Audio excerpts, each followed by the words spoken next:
कोशिश। इसीलिए शायद आज मुख्यमंत्री योगी आदित्यनाथ ने कहा कि बटेंगे तो कटेंगे, और इस नारे का असर हिंदुत्व एकजुट कैसे रहा है ये पिछले कुछ चुनाव में हमने देखा है। शायद ये बीजेपी की ओर से उनका ब्रह्मास्त्र है। जब अखिलेश जी ने घर खाली किया था तो योगी आदित्यनाथ ही थे ना जिन्होंने गंगा जल से घर की सफाई और शुद्धिकरण करवाया था। आजाद भारत में ये सिर्फ एकमात्र ऐसे मुख्यमंत्री हैं जो राम की भी जाति खोज कर अपनी जाति को उनके साथ जोड़कर उसमें अभिमान लेते हैं। तब बटोगे कटोगे नहीं याद आता है। जब 6800 पिछड़े तबके से आने वाले शिक्षकों का हक योगी जी डकार जाते हैं तब नहीं याद आता है बटोगे कटोगे।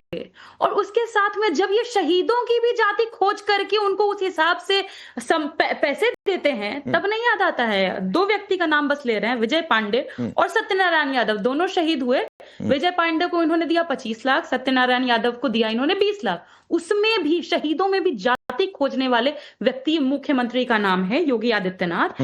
और इसके अलावा जब हरिजन बोल करके दलितों का अपमान किए तब बटोगे किया कटोगे याद नहीं आया। फर्रुखाबाद में 23 यादवों के घर को बुलडोज करवा दिया सिर्फ जाति देकर के, तब याद नहीं आया बटोगे कटोगे।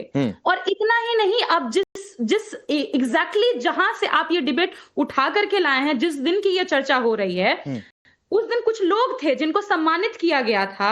सम्मानित किया गया था क्या कह करके कि ये लोकतंत्र के सेनानी हैं। अब जिन लोकतंत्र के सेनानियों का सम्मान किया गया था उनके नाम बस पढ़ करके सुना रही हूं, आप सुन लीजिएगा। कृष्ण कुमार दीक्षित, स्वरूप निगम, अजीत कुमार सिंह, अजय शर्मा, जयदेव आहूजा, श्याम रस्तोगी, रामकिशोर शर्मा, अशोक शर्मा, संतोष वाजपेयी, डॉक्टर वलेंद्र अवस्थी, मधुकर मिश्रा, सुरेश चतुर्वेदी, सत्यप्रकाश जैन, रामचंद्र सिंह, आशुतोष पाठक, ठीक राम उपाध्याय। अब इनमें कॉमन क्या है?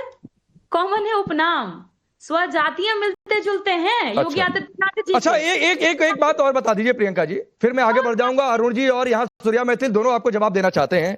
गगन यादव कौन है? उपनाम पर जाए। अखिलेश यादव का एक और बयान वायरल है, पता नहीं आप तक पहुंचा जरूर होगा, जिसमें वो भगवान कृष्ण की भी जाति खोज रहे हैं और तुलना कर दे रहे हैं भगवान राम की और कृष्ण की जातियों पर। तो फिर इसको क्या कहेंगे? और अरुण राजभर यहां पर बैठे हुए हैं, ओपी राजभर को कह रहे हैं कि उनका नाम ओपी रातभर होना चाहिए। इसको क्या कहेंगे? मुझे बताइए राकेश जी, मुझे लगता है कि ऐसा पहली बार ही हुआ है किसी राज्य में जहां एक दलित सांसद के जीभ काटने की बात करने वाले व्यक्ति भी खुले घूम रहे हैं। अभी योगी आदित्यनाथ की जीभ काटने की बात कोई व्यक्ति कर देता तो खुला होता। नहीं, कोई किसी की जीभ काटने की बात करे प्रियंका जी, इसका मैं सपोर्ट नहीं कर रहा हूं, ना मैं उसको इंडोर्स कर रहा हूं। लेकिन उससे पहले रामजीलाल सुमन ने जो कुछ कहा था, राणा सांगा को गद्दार और हिंदू गद्दार की औलाद हो गए, उस पर आप लोग नहीं बोलते हैं।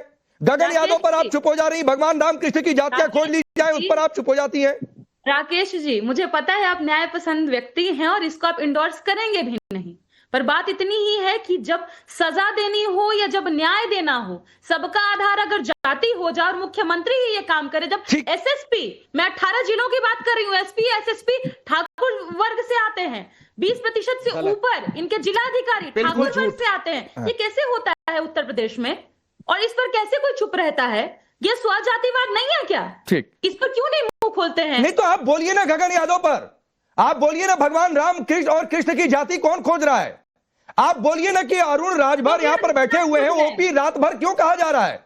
ये नाम क्यों बिगाड़ा जा रहा? क्योंकि राजभर समुदाय से हैं, वो वोट अपनी चुकी उनके साथ है तो उनको वोट नहीं मिलेगा यार। राकेश जी देखिए क्या है, प्रियंका जी अरुण भाई 30 सेकंड दीजिए, फिर आ रहा हूं 30 सेकंड बाद। नहीं ऐसा है कि प्रियंका जी से राजभर जी की बात कर रहे हैं तो उनका वो पूरा स्टेटमेंट चलाइए ना, यहाँ पर क्या कह रहे थे हमें तब पचकैती यहाँ होती है। बोलने उसके बाद वास्तविकता क्या है कि इनको तो कुछ आता पता है नहीं। इनके नेता तेजस्वी यादव ये कभी मुख्यमंत्री अपने मुसलमान समाज के व्यक्ति को बनाने की बात कर सकते हैं? फखरुल भाई बैठे हैं, अखिलेश जी से माननीय ओम प्रकाश राजभर जी ने कहा है कि 20% मुसलमानों की आबादी है, मुख्यमंत्री की कुर्सी सीट की हैंडल जो है मुख्यमंत्री अपने मुसलमान को दे सकते हैं? नहीं दे सकते। इसी पर इनको तकलीफ हो गई कि आबादी 20% और 6% वाला बार बार कह रहा है कि मैं मुख्यमंत्री बनूंगा। और प्रियंका जी बहुत कसीदे पढ़ रही है ना अखिलेश जी के, तो अखिलेश जी से यही पूछ लीजिए, अगर जाति की पॉलिटिक्स नहीं करते, अगर वो छोटी हरकत नहीं करते, इनकी छोटी सोच नहीं होती, तो ये माननीय ओम प्रकाश राजभर जी की तरफ विरासत में जो सियासत पाए है ना, वो इस तरह की बातें पचकानी नहीं करते। ये छोटी छोटी बातें जो है, इनकी मानसिकता छोटी हो जाती है, और छोटी बातें जब करने लगते हैं तो सोच पता चल जाता है कि स्वर्गीय मुलायम सिंह यादव जी अगर नहीं होते तो शायद मुख्यमंत्री का नसीब इनको नहीं होता। और स्वर्गीय मुलायम सिंह के रहमो करम पर जिन्होंने जो अपने बाप का नहीं हुआ वो आपका कैसे होगा? क्या उत्तर प्रदेश के लोगों ने अपने पिता स्वर्गीय मुलायम सिंह को अपमानित होते क्या देश के यादवों ने नहीं देखा था?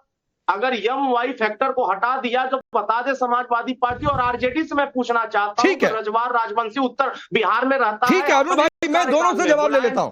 अरुण भाई दोनों से जवाब ले लेता हूं, फिर सूर्या मैथिल थोड़ा सा 2-3 मिनट आप इंतजार करिए। ठीक है 20 सेकंड आप प्रियंका जी बोलिए, चूंकि शुरुआत आपसे की थी, फिर फखरुल भाई जुड़ गए, आपका धन्यवाद। मैं सीधे आपके पास आ रहा हूं। प्रियंका जी 20 सेकंड। प्रियंका भारती को समझ नहीं आता है कि उत्तर प्रदेश और बिहार में जो ओबीसी और दलित वर्ग के साथ अन्याय हो रहा है। अखिलेश यादव, अरुण भाई सुनिए जरा, प्रियंका जी को सुनिए, बोलिए प्रियंका जी 20 सेकंड।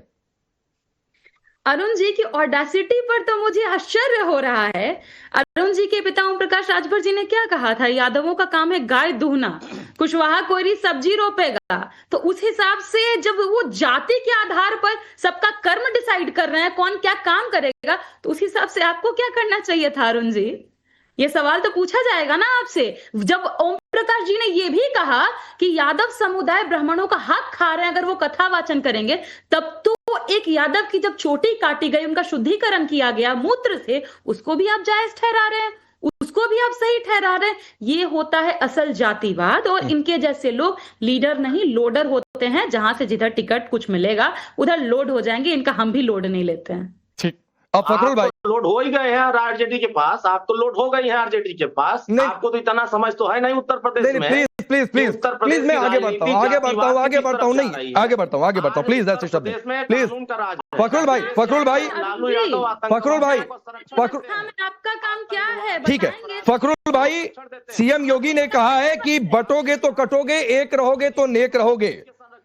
इस नारे का दर्द बहुत पुराना है विपक्ष के पास, हरियाणा से लेकर महाराष्ट्र तक, और इसीलिए शायद मुख्यमंत्री, सुन लीजिए मेरा पूरा सवाल, और इसीलिए शायद अखिलेश यादव कह रहे हैं कि मुख्यमंत्री जी से ज्यादा जातीय संघर्ष किसे पसंद होगा, क्योंकि पता है कि इस नारे का साइड इफेक्ट आप लोगों ने कितने पोस्टर लगाए, फिर भी इस नारे की काट आप लोग नहीं खोज पाए। देखिए अभी हमारे ओम प्रकाश राजभर जी के पार्टी के पिता पुत्र की पार्टी वाले भी कुछ कह रहे थे। ये तो जिधर रहते हैं उधर की गाते हैं, उधर की खाते हैं। योगी जी के लिए कौन कौन से गाने गाते थे वो कोई भूला नहीं है, इसलिए हमें इनको हम कभी गंभीरता से लेते ना इनके किसी सवाल का जवाब देंगे। दूसरी बात, आपने उत्तर प्रदेश के मुख्यमंत्री जी की बात की, और पीडीए भी चिल्लाएंगे, यहां पर ये सबका सम्मान भी करेंगे, लेकिन जब ये सत्ता में थे तो चारों अधीनस्थ चयन सेवा आयोग, जिनको हम यादव आयोग कहते थे, उत्तर प्रदेश में जो है ना वो रूल करते थे। यादव सिंह कौन है जरा याद कर लीजिए। चलिए हम पीछे की बात नहीं करते, अभी की बात करते हैं। ये पीडीए चिल्लाते रहते हैं, दलितों का बड़ा सम्मान करने की बात करते हैं। ये यही पास में लगा हुआ है कन्नौज, वहां पे नवाब सिंह यादव ने दलित की बेटी के संग क्या किया उसको भी जाने दीजिए। अयोध्या की बेटी के संग क्या किया गया उसको भी जाने दीजिए। क्या समाजवादी पार्टी का कोई भी नेता वहां जाके दलित जो हमारी बहन बेटियां थी उनके संग खड़ा हुआ? क्या वहां पर उनको एहसास दिलाया कि हाँ पीडीए में आप भी है? मतलब जो आपको सूट करता है आप उसके साथ खड़े होते हैं। एक और बात, अभी ये कह रहे थे कि मैं तो ब्राह्मणों का बड़ा सम्मान करता हूं, तो अभी बीच में अभी 2 बहरूपिये जिनके नकली आधार कार्ड थे वो एक गांव में गए, वहां पे परीक्षित बने थे उनकी पत्नी का अपमान किया, उनका हाथ खींचा, उनकी अभद्र भाषा में टिप्पणी की, उनके ऊपर उनको बदतमीजी की गई। वो भी तो ब्राह्मणी थी। आपने ना माओ का सम्मान किया, ना बहनों का सम्मान किया, और ना ही आपने किसी ब्राह्मण का सम्मान किया, ना ही आपने क्षत्रिय का सम्मान किया, ना आपने दलित का सम्मान किया। मैं एक बात और कहना चाहता हूं, यहां पर 3 मैं आपको ना उदाहरण दे रहा हूं। श्रद्धेय मुख्यमंत्री योगी आदित्यनाथ जी के गुरु श्रद्धेय महंत ब्रह्मलीन योगी अवैधनाथ जी ने प्रस्ताव दिया था 1989 में, तब जाकर कामेश्वर चौपाल हमारे दलित भाई हैं, उन्होंने पहली जो ईंट थी ना राम मंदिर की वो उन्होंने रखी थी। उसके अलावा आप जातियों में बांटने की बात करते हैं, सनातन कितना विशाल है, राम मंदिर